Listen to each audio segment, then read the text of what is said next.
Good afternoon, everybody. Pranam da. It's my job to facilitate a conversation with these four gentlemen who are entrepreneurs and have a story to tell and experiences and war stories to share, I'm sure. What I'd like to do, first of all, is ask each to take a minute, perhaps, to introduce themselves and their company and the stage at which the company is at the moment. So perhaps, Andrew, I could start with you on my right. Okay, thank you.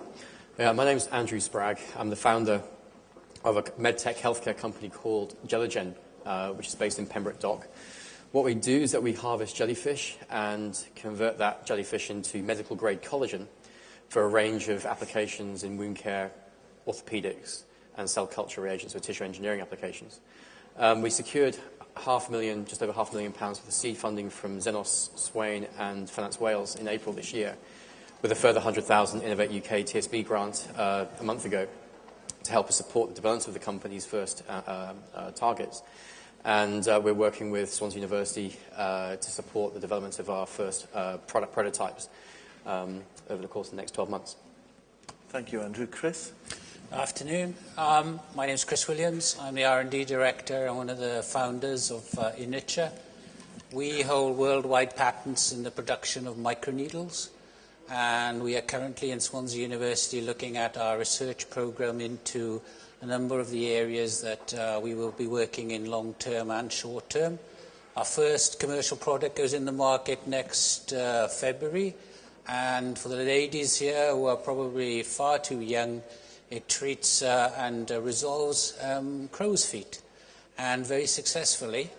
And that product will be followed very soon through some of our research, which has emanated totally from Swansea University, and that is in biodiffusible polymers for drug delivery.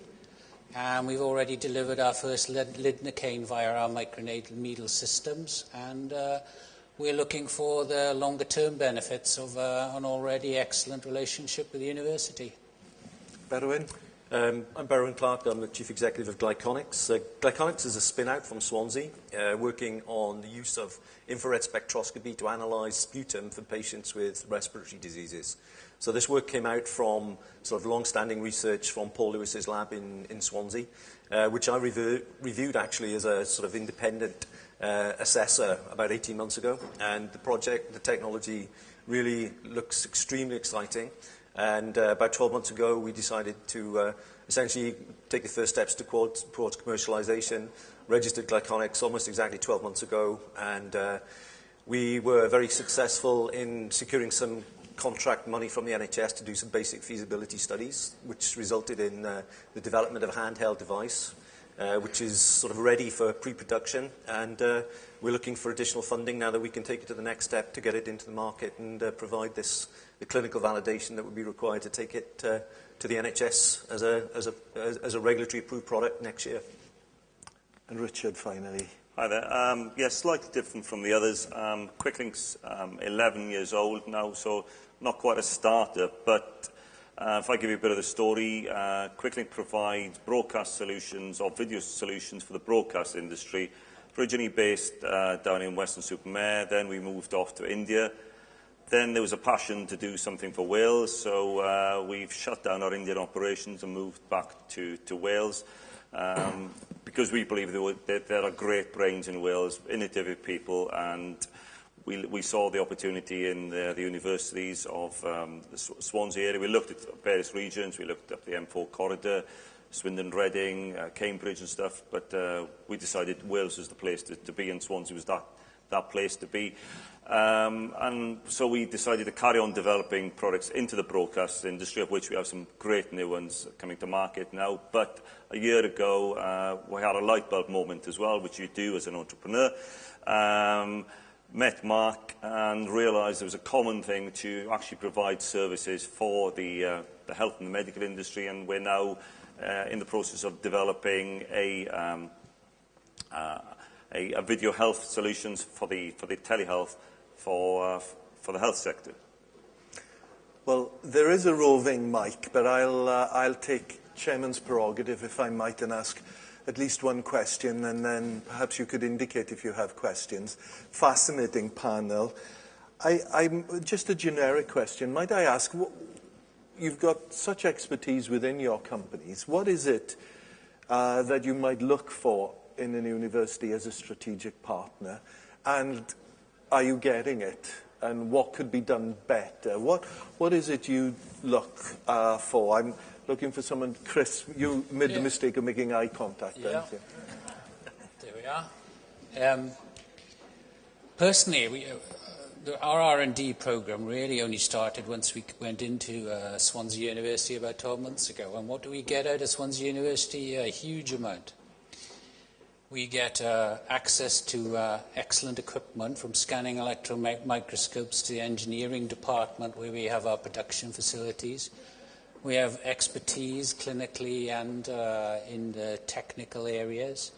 We've managed, through the help of the university, through two gentlemen who are here this afternoon, David Geit and Howard, who have supported us in our knowledge transfer program, which we hope to extend.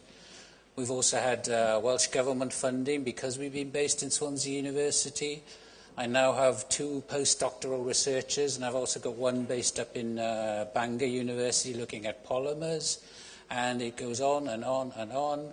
And one of the other adjuncts, which is a bit of a pain for me, is that I get emails virtually every day from companies all over Europe and all over the world who have been referred to us because we're on life science sites around the world. A Finnish company got in touch with me last week simply because they want to use microneedles in their processes. So it's just been really good. Berwyn? Yeah, I think there were 3 things that really, that working with Swansea has been outstanding, really. The first thing was that we had pretty visionary scientists who were not just technical experts, that they really understood the clinical need and what the market was looking for. So they were very clued in sort of commercially as to the way forward and what the opportunity was. The second thing was that Swansea was just tremendously helpful in enabling the sort of logistics of putting the startup together, providing all the support in terms of the IP, the legals, the tax advice, that whole process. So that was incredibly helpful. And thirdly, the investigate process that you've heard about already.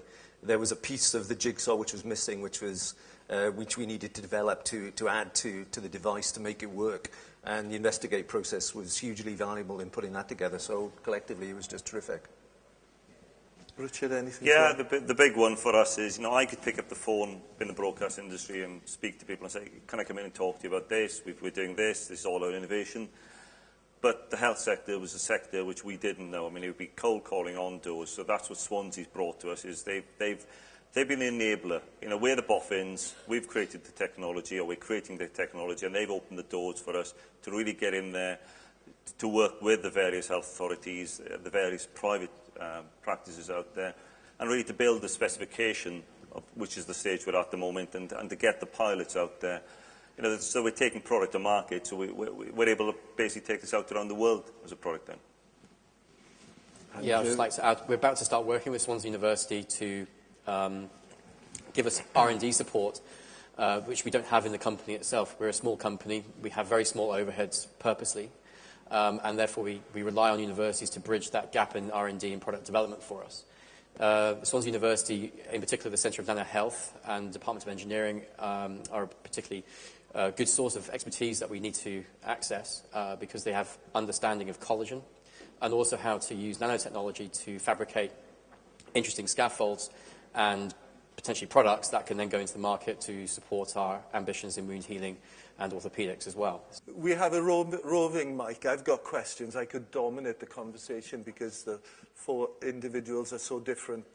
But could I have a question or 2 from the auditorium, please? My question is around risk. So as a small SME, which is commercially driven, doesn't rely on any government funding, your biggest issue is risk. So if you want to apply for a funding application, you're spending staff time, you're spending interaction time. Where do you draw the line, or which opportunity do you go for, or how do you go about doing it in terms of balancing growing the business or sustaining it? Andrew. Okay, so it's a challenge for all small companies in terms of making that sort of decision. It's like everything. You have to do everything at once. You have to raise money to get the company off the ground. You have to then sort of balance that with actually sort of doing the effective networking to build your networks, your route to market, as it were. You've got 2 people in the company, and you have to do everything at this early stage. So it's a question of just getting out there and doing it. I know that sounds very trite, but unfortunately, that's the reality.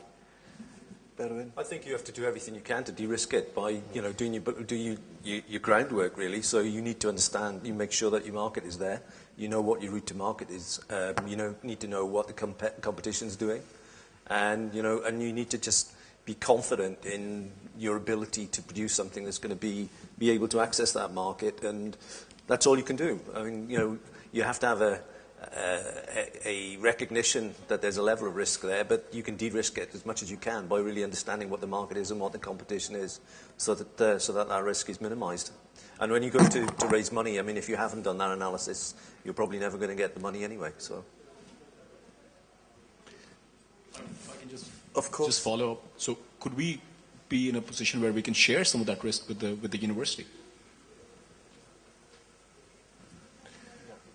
How do you mean the university's taking equity in your company, or for funds? Well, There's a number of different models that I'm aware of. Sometimes a spin-out will use the facilities of the university for equity or for some in-kind contribution that they then get for a few months per year.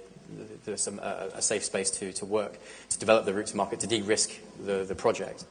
I know of a few cases that's happened, and it's very well. And that allows the founders to then concentrate the time on actually raising some money, and in the knowledge that they've got the support infrastructure in place.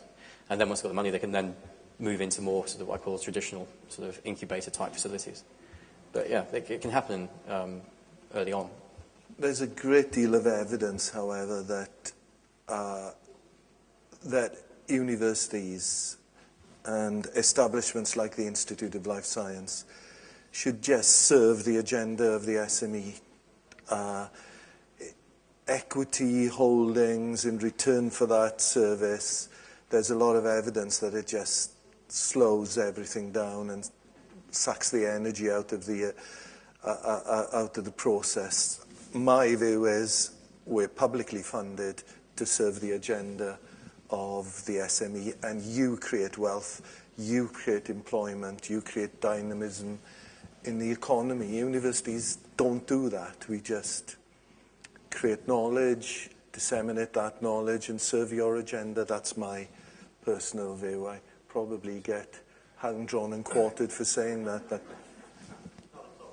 let me just add one thing. I mean, the university does hold an equity stake in Glyconics, or will hold an equity stake in Glyconics at some point in the future. But actually, there is another aspect of this, which is, as the company evolves, then the company will be looking to extend its profile and its pipeline. And actually, so the ongoing research that's going on in the partnership with the university is what's going to fuel that pipeline. So actually, there's a huge element of sort of added value in that pipeline, in that will allow the company to evolve and build its business and its pipeline going forward, as well as its frontline initial products.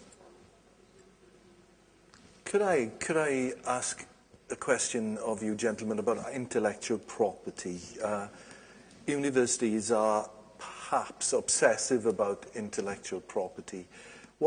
How important is IP to you? Maybe each answer will be subtly different. Richard, perhaps first. How important is IP in a registered patenting sense?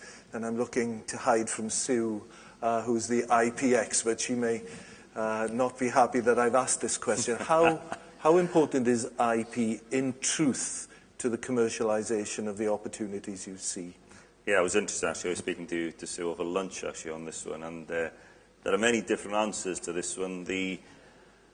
In our technology, where everything is extremely fast moving, and I think we analogize with Formula One. I mean, nobody creates patents in that because everything changes so quickly that you're developing the next technology. By the time you've launched one technology, you're on to the next one. You know, if you spend all your time patenting that one, then yeah, you would slow the product development down.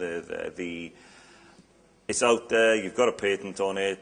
but everything's moved on to the next thing, because you're a continual, it's the Kaizen principle. You're continually developing what you are. But that's just specific to us as a company in a high-tech software, hardware, technology sector. But I suspect you'll get completely different answers from the other gentleman up here. Chris? Our IP is vital. We have IP in the way that we produce microneedles, and microneedles is becoming the delivery methodology in the future for drugs and a whole mass of other systems. And our IP is worldwide. It's unique.